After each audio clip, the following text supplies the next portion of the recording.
los extraviados.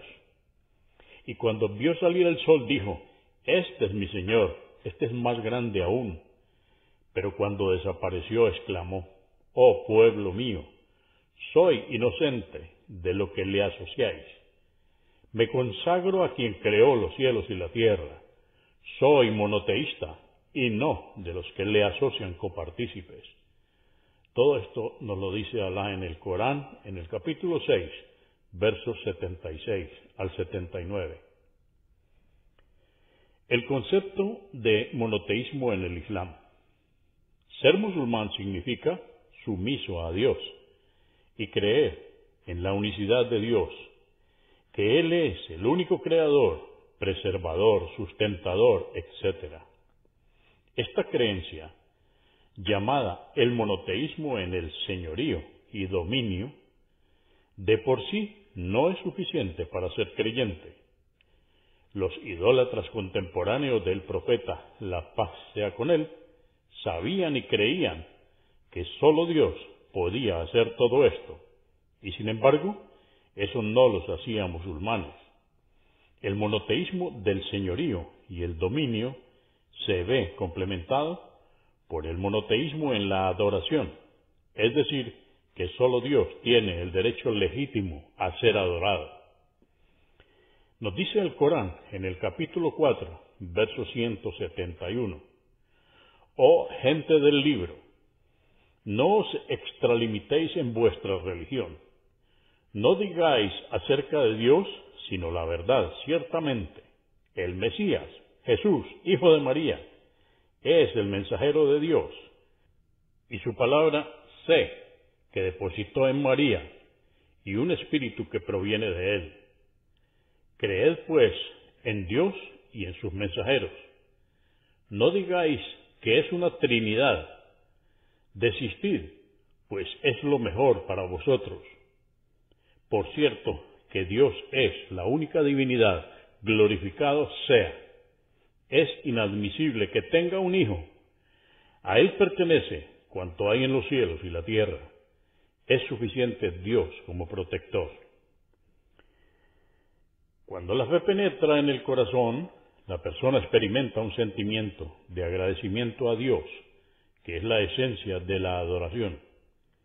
El sentimiento de agradecimiento es tan importante que el que no cree en Dios es llamado kafir, que quiere decir quien niega la verdad, aquel que es desagradecido, y también quien es rebelde contra aquel que lo ha creado. El creyente ama y agradece a Dios por la generosidad que Él le ha concedido, consciente que sus buenas obras, físicas o mentales, no pueden ser proporcionales a los favores divinos que ha recibido.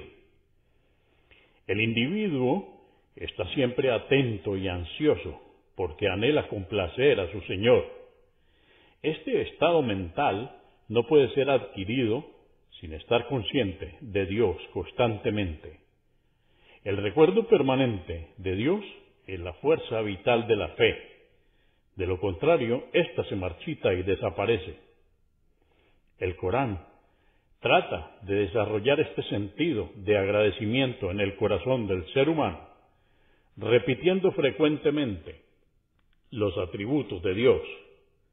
Los musulmanes leen y aprenden su contenido para que la fe crezca en sus corazones. Encontramos algunos de los sublimes atributos de Dios mencionados en los siguientes versículos del Corán. En el capítulo 59, versos 22 al 24, dice lo siguiente: Él es Dios, no hay otra divinidad salvo Él, conocedor de lo oculto y de lo manifiesto. Él es clemente, misericordioso.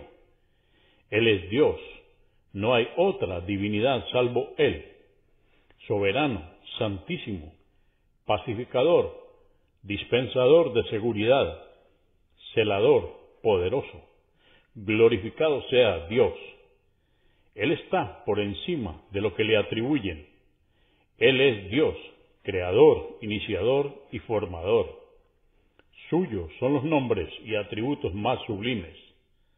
Todo cuanto existe en los cielos y en la tierra, le glorifica.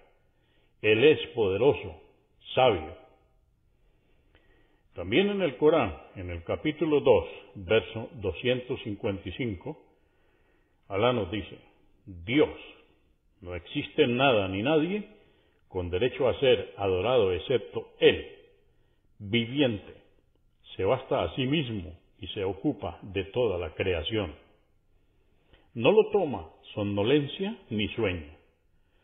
Suyo es cuanto hay en los cielos y la tierra. ¿Quién podrá interceder ante Él sino con su anuencia? Conoce el pasado y el futuro, y nadie abarca de su conocimiento salvo lo que Él quiere. Su trono se extiende en los cielos y en la tierra, y la custodia de ambos no le agobia, y Él es sublime, grandioso. Capítulo 6. ¿Quién es Muhammad? Muhammad, la paz sea con él, nació en la Meca en el año 571. Su padre murió poco antes de que él naciera, y su madre, Amina, lo entregó al cuidado a una nodriza llamada Halima, para que lo amamantara y creciera con los aires puros del desierto. Después de la muerte de su madre, fue criado por su abuelo y luego por su tío Abu Talib, de la respetada tribu de los Quraysh. Durante su juventud, el profeta, la paz sea con él, fue protegido por Dios y alejado del mal comportamiento del paganismo de su pueblo. Cuando creció y fue un hombre maduro, la gente comenzó a admirarlo por sus buenos modales y carácter. Era elocuente en sus palabras, veraz y sincero.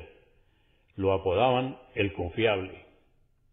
A los 25 años se casó con Jadilla, prestigiosa mujer que pertenecía a una familia de comerciantes y era 15 años mayor que él.